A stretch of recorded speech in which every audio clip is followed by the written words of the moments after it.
Why Tom Holland's Spider-Man is officially ending after No Way Home. Spider-Man No Way Home will serve as the 6th appearance of Tom Holland's wall-crawler role, which, in a sobering fact, he's been fielding for over 5 years now. Consequently, the stars saying that the new film, his 3rd solo feature, is being treated like the closing chapter of a tonally linked trilogy. Indeed, recent comments from the stars seem to imply a surprising sense of finality, which adds even more ambiguity about the upcoming mysterious multiverse movie. Of course, Spider-Man No Way Home will have plenty for viewers to unpack when it finally drops in December, and the long-awaited revelations from its recent trailer were just likely the tip of the multiverse-twisting iceberg for the film.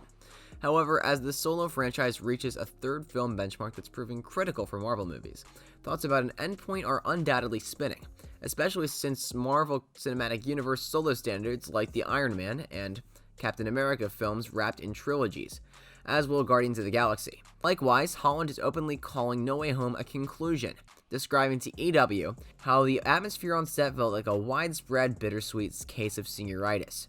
Holland teased provocatively, "We were all treating No Way Home as the end of the franchise, let's say.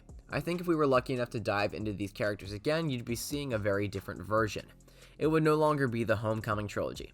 We'd give it some time and try to build something different and totally change the films. Whether that happens or not, I don't know. But we're definitely treating No Way Home like it was coming to an end, and it felt like it." While Holland is not expressing intent to permanently hang up his Spidey suit after No Way Home, his comments clearly define the solo starring efforts as a series of tonally linked films. It's a classification that seems obvious, with the films having started auspiciously with 2017's Spider-Man Homecoming, leading to a titular departure with the 2nd solo effort, 2019's Spider-Man Far From Home, with Spider-Man No Way Home ultimately fulfilling a pattern that has been incrementally leading Spidey farther away from said home. Moreover, the idea of the Homecoming brand retiring with an introspective multiverse story is akin to the legendarily ambitious final episode of the acclaimed 1994 to 1998 Spider-Man animated series. Yet, the trilogy concept is not frequently evoked, seeing as the wall-crawler has enjoyed a significant presence outside of the solo films.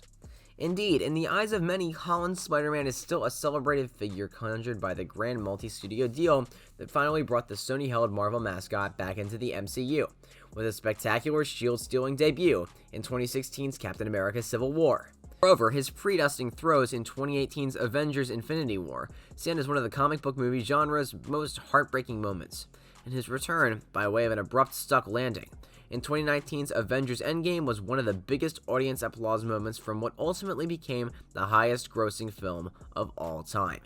Consequently, Holland's Spider-Man was not wholly defined by the now-dubbed Homecoming trilogy, despite his being the film's eponymous figure. However, in Holland's mind, they stand out independently, perhaps as character study collaborations with the director John Watts for The Tangential Avenger, whose experience as a teenager and simple spider-powered costumed crime fighter in Brooklyn became blown to exponentially significant global proportions when Tony Stark slid into his life in the Civil War. Thusly, Holland describes quite a contrast from the purpose-seeking process of Homecoming compared to No Way Home, stating, "The first film, John Watts and I were sort of flying by the seat of our pants. This one, I think we both felt really confident, so we were able to relax. We actually had so much more fun on this one than we did with the previous two." While the end of the Homecoming trilogy won't necessarily manifest as the end of Holland's Spider-Man, it does seem designed to mark the end of a central dynamic that's existed between his main player peers, specifically with cast members Zendaya as love interest MJ and Jacob Batalon as comic relief best friend Ned Leeds. With the Spider-Man film franchise having been rebooted twice already, Homecoming brought the unique twist of choosing to focus on the youthful, prodigious, though unpretentious chemistry of that triumvirate, which made the idea of their prospective dissolution after No Way Home as the center of tear-jerking moments on the set as the production came to a close.